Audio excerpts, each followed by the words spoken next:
Doctor Singh ji, Bastar से जब विकास यात्रा की शुरुआत होती है, ये माना जाता है कि दक्षिण बस्तर हमेशा जो है काफ़ी पीछे रह जाता है जब भी विकास की बात आती है। तो अभी दक्षिण बस्तर की स्थिति क्या है बीते 25 सालों में? देखिए, छत्तीसगढ़ राज्य जब हमारा निर्माण हुआ उससे पहले उन क्षेत्रों की यदि हम बात करें, चाहे वो भोपालपट्टनम क्षेत्र हो या फिर हमारा ये सुकमा कोंटा का क्षेत्र हो, उन क्षेत्रों में न यातायात थी, न चिकित्सा व्यवस्था, न शिक्षा व्यवस्था, और लोग आंदोलन करने के लिए मजबूर हुआ करते थे। उस क्षेत्र के लोग तेलंगाना में शामिल होने की बात करते थे, कभी इधर महाराष्ट्र से शामिल होने की बात करते थे। ये स्थिति वहां पर थी। लेकिन हम धन्यवाद देते हैं देश के पूर्व प्रधानमंत्री, भारत रत्न स्वर्गीय अटल बिहारी वाजपेयी जी को, जिन्होंने क्षेत्र की विषमता और जो हम लोगों को जहां पर बस्तर विशेष तौर पे वहां पर जो गरीबी, शिक्षा और स्वास्थ्य सुविधाओं का अभाव के कारण से जो लगातार संघर्ष करना पड़ता था, 25 वर्षों में जो उन क्षेत्रों में कार्य हुए हैं, निसंदेह हमने कभी कल्पना नहीं की थी कि उन क्षेत्रों में पहले हमारा बस्तर को नक्सलवाद के नाम से जाना जाता था, लेकिन अब हमारा वो बस्तर नक्सलवाद के लिए नहीं बल्कि शिक्षा की दृष्टि से, अपनी संस्कृति की दृष्टि से पहचाना जाता है। ये बस्तर अब बदल रहा है और वहां पर वो सारी सुविधाएं पहुंच रही है। हमारा वो क्षेत्र जिस तरीके से, चाहे रोड कनेक्टिविटी हो, चाहे एयर कनेक्टिविटी हो, चाहे नेट कनेक्टिविटी हो, रेल कनेक्टिविटी हो, हर क्षेत्र में अब आगे बढ़ रहा है और अपने आप को स्थापित कर रहा है। और लोग अब बस्तर में जा करके उन सब चीजों को अनुभव भी कर रहे हैं। नहीं तो पहले बस्तर को पहले काला पानी के रूप में देखा जाता था और लोग सजा के तौर पे भेजते थे कि वहां पर कोई अधिकारी जाएगा तो वो केवल सजा के लिए जाएगा। लेकिन आज उन क्षेत्रों में काम करने का जो जुनून लोगों को देखने को मिलता है, उन क्षेत्रों में जिस तरीके से डेवलपमेंट होता है। ये बात तो आपने सही कही कि पहले काला पानी के तौर पर देखा जाता था और पिछले कुछ सालों में मैंने देखा है कि अधिकारी लोग चाहते हैं कि बस्तर उनका ट्रांसफर हो जाए, वो ज्यादा समय बस्तर में बिताना चाहते हैं। बिल्कुल, देखिए वहाँ प्राकृतिक रूप से भी और जो वहाँ के हमारे जो बस्तर के लोग भी हैं बहुत ही शांत स्वभाव के हैं और किसी भी तरीके से डेवलपमेंट के दृष्टि से वो हमेशा खड़े रहते हैं। लेकिन यहाँ पे एक जिम्मेदारी आपकी ये भी बनती है, हमने ये भी देखा है कि बस्तर में बहुत सारे अधिकारी लोग चले तो जाते हैं लेकिन वो भ्रष्टाचार के मामले भी उनके खूब निकलकर सामने आते हैं। पूर्व में ऐसे मामले भी आए हैं, कुछ जो है बड़े अधिकारी जो है स्विमिंग पूल से लेकर बाकी सारी चीजों में इन्वॉल्वमेंट रहे। भ्रष्टाचार पर नकेल कसने की दिशा में बस्तर के भीतर में बीते 2 सालों में आप लोगों ने क्या किया है जो 2047 के विजन को क्लियर कर रहा हो? देखिए, भ्रष्टाचार की जो स्थिति है वो सरकार की नीयत के ऊपर निर्भर करता है। सरकार की इच्छा शक्ति होनी चाहिए कि किस तरीके से वहां पर डेवलपमेंट हो। और पिछले कई वर्षों से हम देख रहे हैं कि लगातार उन क्षेत्रों में चाहे राज्य सरकार के माध्यम से हो चाहे केंद्र सरकार के माध्यम से, लगातार वहां पर मॉनिटरिंग बढ़ी है और उन क्षेत्रों में जो हम पहुंचना हुआ है सरकार का और अंदरूनी क्षेत्र में जो डेवलपमेंट हुआ है, तो ये कहीं ना कहीं से इस बात को साबित कर रहा है। अब कई सदियों से हमारा वो क्षेत्र नक्सलवाद की पीड़ा झेलते आया, लेकिन अब नक्सलवाद खात्मा की स्थिति में है। 31 मार्च 2026 तक पूरे प्रदेश से सशस्त्र नक्सलवाद खात्मा की स्थिति में आया। तो कहीं ना कहीं से सरकार के ऊपर निर्भर करता है कि उन क्षेत्रों में कैसे डेवलपमेंट के कार्य किए जाए। आज यदि हम बात करें, मैंने पहले ही कहा कि road connectivity, net connectivity, railway connectivity, शिक्षा की कनेक्टिविटी, स्वास्थ्य की कनेक्टिविटी, ये अत्यंत आवश्यक है। जिन चीजों के लिए लड़ाई लड़ते थे, नहीं तो पहले उन क्षेत्रों में हमारे लोगों को केवल ये सोच करके मत न देखा जाए ना कि हमारे उन क्षेत्रों में हमारे जनजातीय समाज के लोग रहते हैं, आदिवासी समाज के रहते हैं, तो उनको पशुवत व्यवहार ना किया जाए, उनको केवल दिल्ली में ले जाकर के नचाने के लिए काम ना किया जाए। हमारे उनके चलते हैं, आदिवासियों में भी क्षमता है, उनमें भी प्रतिभा है, वो भी अपने आप को साबित कर सकते हैं। आज वहां के बच्चे हमारे डॉक्टर बन रहे हैं, इंजीनियर बन रहे हैं, यूपीएससी की तैयारी कर रहे हैं, यूपीएससी फाइट कर रहे हैं। ये भी कहीं ना कहीं इस बात को साबित कर रहा है कि सरकार की योजना वहां तक पहुंची और लोगों के सपने बड़े हुए हैं। पहले सपने केवल तृतीय और चतुर्थ वर्ग कर्मचारी तक ही सीमित हुआ करते थे, लेकिन अब सपने बड़े हो रहे हैं और उन क्षेत्रों के भी हमारे होनहार बच्चे और होनहार हमारे जितने भी लोग हैं वो आगे आ रहे हैं और अपने आप को स्थापित भी कर रहे हैं। ये तो आपने ठीक कहा कि नक्सलवाद का संघर्ष जो है वो बस्तर के भीतर से खत्म हो रहा है, लेकिन एक संघर्ष बस्तर में बहुत तेजी से जो है वो बढ़ रहा है, वो है धर्मांतरण का। ये एक बड़ी चुनौती है बस्तर के भीतर में, और खास तौर पे आदिवासी समाज के समक्ष ये चुनौती बहुत बड़ी है। और चूंकि मौजूदा आपकी तो सरकार है जो कि धर्मांतरण जैसे विषयों को लेकर के काफी एग्रेसिव रहते हैं, ऐसी स्थिति में बस्तर से इस चुनौती से निपटने के लिए आप लोग क्या कर रहे हैं वहां पे? देखिए, पहली बात यह है कि हमारे उस क्षेत्र में हमारी जो संस्कृति है, हमारी जो ट्राइबल संस्कृति है, हमारा बस्तर का दशहरा का पर्व हो या फिर माता मावली का मेला हो या रामाराम मेला हो, ऐसे अनेकों हमारे जो पूजा और यात्रा के जो उत्सव हैं, उन उत्सवों को हमको जीवित रखना, और वहां पर हमारे वो आस्था के केंद्र यदि सुरक्षित रहेंगे तो निश्चित तौर पे हमारे लोगों का सरकार के प्रति विश्वास भी बढ़ेगा। सरकार ने इस बात को कोशिश भी किया और लगातार उसका फल भी देखने को मिल रहा है।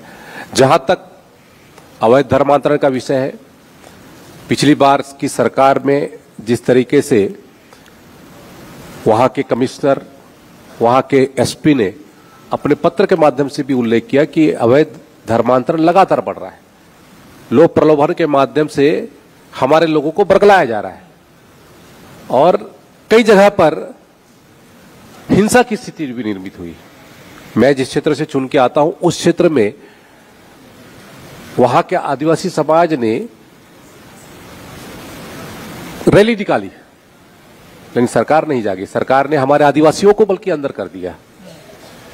एक वही आदिवासी जो हमारे वहां पर अपने पुरखों से वहां पर निवास करता है, यदि वहां पर वो अंदर जाता है तो उसको कहते सर से लेकर के पैरों तक उसको कहते जांच किया जाता है। और दूसरा वहीं पर यदि कोई कहते हैं अवैध धर्मांतरण करने वाला है, मैं नाम किसी का नहीं लूंगा, किसी धर्म के बारे में नहीं कहूंगा, लेकिन वो अंदर जाता है तो उसके कहते जांच नहीं होती है। आखिर इस पीड़ा को लेकर के हमारा आदिवासी कहां जाएगा? इस बात को लेकर के लगातार उन क्षेत्रों पर, चाहे ब्लॉक स्तर पे हो चाहे जिले स्तर पे हो, सरकार को आगाह करने का काम तत्कालीन समय में भी कहते हैं समाज के लोगों ने किया। और आज भी मैं कहता हूं, सरकार के मंत्री होने के नाते नहीं, बल्कि मैं समाज के एक सदस्य होने के नाते इस बात को भी कहूंगा कि ये लड़ाई हमारी अनवरत रूप से जारी है। ये लड़ाई ये थमने वाली नहीं है। सरकार के बस का नहीं है, सरकार तो इस पर नियंत्रण कर सकती है, लेकिन अवैध धर्मांतरण किस तरीके से खत्म हो, अवैध धर्मांतरण किस तरीके से रुके, इस बात के लिए हम सबको जागरूक होने की आवश्यकता है और ये समाज के लोग ही कर सकते हैं। लेकिन जब भी ऐसी बात आती तो आरोप आपके ऊपर, आपकी सरकार के ऊपर विपक्ष की तरफ से लगाया जाता है कि सर्वाधिक चर्च जो है किसके कार्यकाल में बने, अंदरूनी इलाकों तक उनकी पहुंच कैसे हुई, ये बताना चाहिए। देखिए, आरोप लगाना अलग बात है, आरोप को सिद्ध करना अलग बात है। और पिछली सरकार ने जिस तरीके से आदिवासियों के साथ में व्यवहार किया, ये मुझे बताने की आवश्यकता नहीं है। यहाँ पर कई घटना हो चुकी। आपको सुकमा की घटना की जानकारी होगी कि नहीं होगी मुझे नहीं मालूम। सुकमा में कलेक्ट्रेट का घेराव किया गया, बिल्कुल पता है। उस सुदूर क्षेत्र में जहां पर कहते हैं लोग अपने हक के लिए छोटे मोटे कहते हैं आवेदन करते हैं, हम लोगों को धरना देना पड़ा वहां पर। पहले दिया हमने, लेकिन उसके बाद वहां पर कलेक्ट्रेट का घेराव किया गया। तो सरकार जब बैठी थी तो सरकार ने उन लोगों की चिंता क्यों नहीं की, इस बात को भी समझना चाहिए। कहीं ना कहीं से सरकार की जितनी भी योजना है उसका क्रियान्वयन सही तरीके से नहीं हो रहा है। इसके कारण से उन क्षेत्रों को लोगों को आंदोलन के लिए मजबूर होना पड़ा। और जहां तक उन क्षेत्रों में चर्च की बात हो और अवैध धर्मांतरण की बात हो या इस तरीके से कार्य हैं, इनको बढ़ावा देने का काम पिछली सरकार में ज्यादा हुए हैं। तो आप ये कह रहे हैं कोई साजिश हो रही है बस्तर के भीतर में? बिल्कुल, साजिश तो पहले से हो रही है और साजिश के तहत में तो हमारे बस्तर के लोगों को एक बंधक की दृष्टि से सोचा जाता था। मैंने पहले कहा कि हम लोग केवल कहते हैं दिल्ली में जाकर के या फिर वहां जाकर के हम लोग अब नृत्य संगीत करने के लिए नहीं है। हमारे लोग भी कहते हैं अपनी प्रतिभा साबित कर सकते हैं। पिछली सरकार ने उन क्षेत्रों में शिक्षा की व्यवस्था, चिकित्सा की व्यवस्था, सड़कों की व्यवस्था और सारी सुविधाएं जो उनको हमारे लोगों को मिलनी चाहिए, उन सारी चीजों से वंचित करके रखा था। आखिर उन चीजों की लड़ाई लड़ करके आज यदि हम बात करें, चाहे वन अधिकार पत्र के लिए, किसने लड़ाई लड़ी? वन अधिकार के लिए कौन लड़ा? या फिर सड़कों के लिए कौन लड़ाई लड़ा? शिक्षा के लिए कौन लड़ा? या फिर हमारे क्या कहते हैं चिकित्सा के लिए कौन लड़ा? आज मेडिकल कॉलेज हमारे जगदलपुर में बनता है, 3 मेडिकल कॉलेज हमारे बस्तर संभाग में स्थापित हो रहा है, तो कहीं ना कहीं से भारतीय जनता पार्टी के सरकार के कारण से संभव हो पाया। आज हमारा यूनिवर्सिटी वहां पर बना है जगदलपुर में, वो भी हमारी सरकार ने बना के दिया। एक अभी हाल ही में आप लोगों की कैबिनेट हुई तो उसमें बहुत सख्त तौर पे जो है उसमें निर्देश आया कि कहीं भी चंगाई सभा वगैरह कोई भी ऐसे आयोजन ना हो, अगर ऐसा कुछ होता है तो सीधे तौर पे प्रशासन उसके लिए जिम्मेदार है। आप कह रहे हैं कि जो है इस पे सख्ती बहुत तेजी से अब बढ़ती जा रही है, बस्तर के भीतर में इस तरह के मामले नहीं आएंगे? देखिए, बस्तर में इस तरह के मामले ना आए और इस बात को लेकर के जब तक जिला प्रशासन की अनुमति, क्योंकि अवैध धर्मांतरण करने का भी प्रावधान उसमें है, संविधान में है, उसके लिए पहले आपको सूचना देना पड़ेगा। जबरिया कोई नहीं कर सकता, जबरिया नहीं कर सकते, लोभ प्रलोभन के आधार पर आप उनको कहते धर्मांतरण नहीं कर सकते। लेकिन आज भी यदि हम डाटा निकाल करके देखें तो मुझे लगता है कि 100-150 से ऊपर धर्मांतरण किए हुए लोग नहीं है, लेकिन अवैध धर्मांतरण जो करके रखे हैं, मतांतरण करके रखे हैं, उनसे तो बचाने का काम हमको करना है। और ये चीजें होती रही हैं और इसी कारण से जो स्थिति निर्मित हुई उन क्षेत्रों में और उन क्षेत्रों को इन सारी सुविधाओं से वंचित करके रखा गया था और इसी कारण से हमारे वो लोग कहीं ना कहीं से उधर डाइवर्ट हुए। आपके पास चूंकि वन मंत्रालय भी है और खनिज से भरपूर ये छत्तीसगढ़ है, औद्योगिक विकास भी बहुत तेजी से हो रहा है, लेकिन एक संतुलन की जब बात आती है कि वन और औद्योगिक विकास के बीच में संतुलन कैसे हो, क्योंकि जलवायु परिवर्तन से छत्तीसगढ़ भी बहुत बुरी तरीके से प्रभावित है। इस दिशा में आप लोग क्या सोच रहे हैं कि कैसे जंगल, पहाड़, इसकी भी रक्षा हो सके? देखिए, जहां तक यदि हम बात करें तो वन के क्षेत्र में पूरे देश में तीसरा स्थान हमारे छत्तीसगढ़ का है। यदि हम बात करें हमारा फॉरेस्ट का ये जो एरिया है, ये देश के फेफड़े के रूप में काम करता है और ऑक्सीजन जोन के रूप में स्थापित है।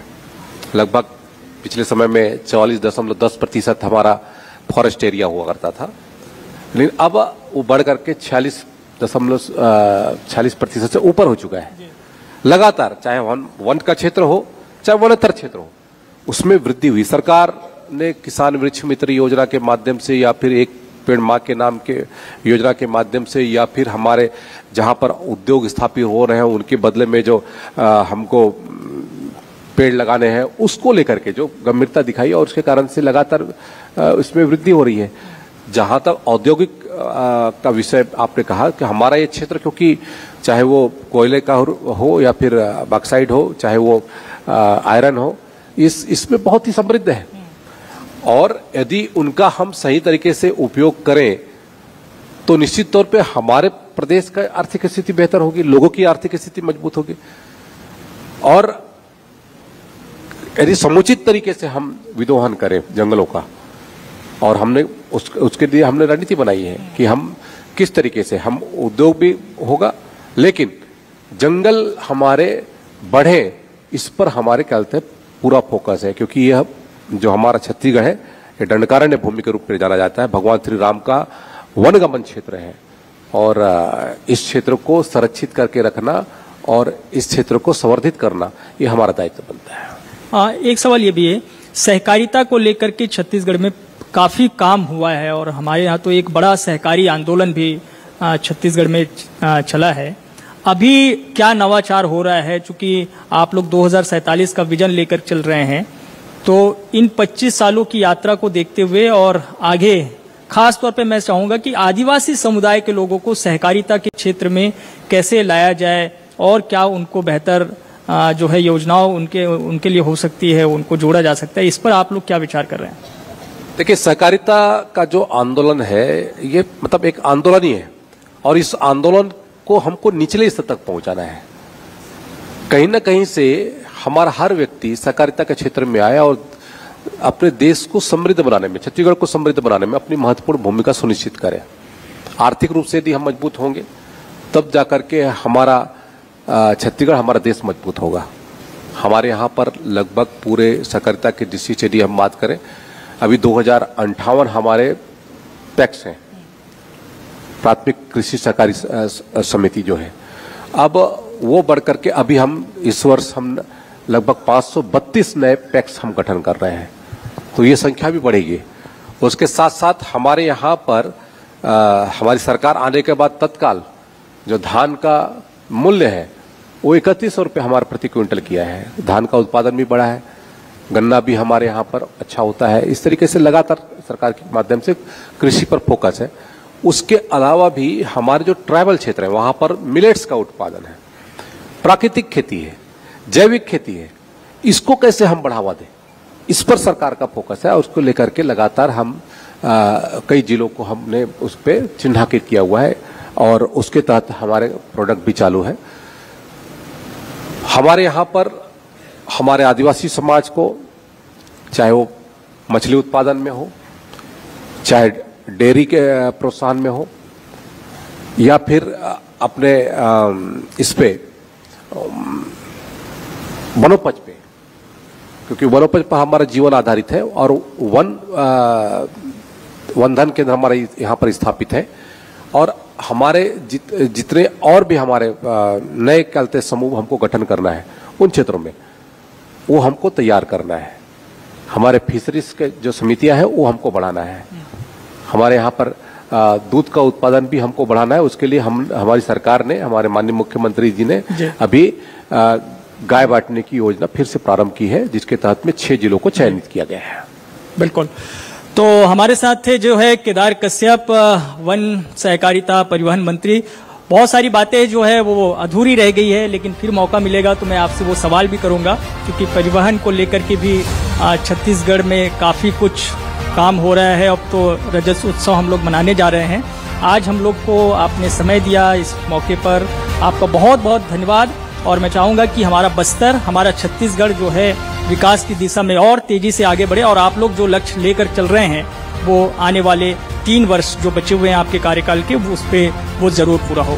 बहुत बहुत धन्यवाद। धन्यवाद। और हम अपने देश के पूर्व प्रधानमंत्री भारत रत्न अटल बिहारी वाजपेयी जी का हम आभार व्यक्त करते हैं, जिनके कारण से छत्तीसगढ़ राज्य का निर्माण हो सका। और उसके साथ देश के यशस्वी प्रधानमंत्री, न केवल देश के बल्कि दुनिया के सबसे ताकतवर नेता आदरणीय श्री नरेंद्र मोदी जी का आगमन हमारे इस छत्तीसगढ़ में, इस खुशी के अवसर पर हमारे यहाँ पर उनका आगमन हो रहा है। और हमारे साथ में वो इस रजत जयंती के अवसर पर उपस्थित रहेंगे। हमारे छत्तीसगढ़ के यशस्वी मुख्यमंत्री श्री विष्णुदेव साय जी, जो लगातार एक दृढ़ इच्छा शक्ति के साथ में हमारे छत्तीसगढ़ को नक्सलवाद से मुक्ति दिलाने की दृष्टि से काम कर रहे हैं और विकसित छत्तीसगढ़ का एक विजन लेकर के चल रहे हैं। और आने वाले समय में विकसित भारत का जो संकल्प है वो पूरा होकर रहेगा। बहुत बहुत धन्यवाद।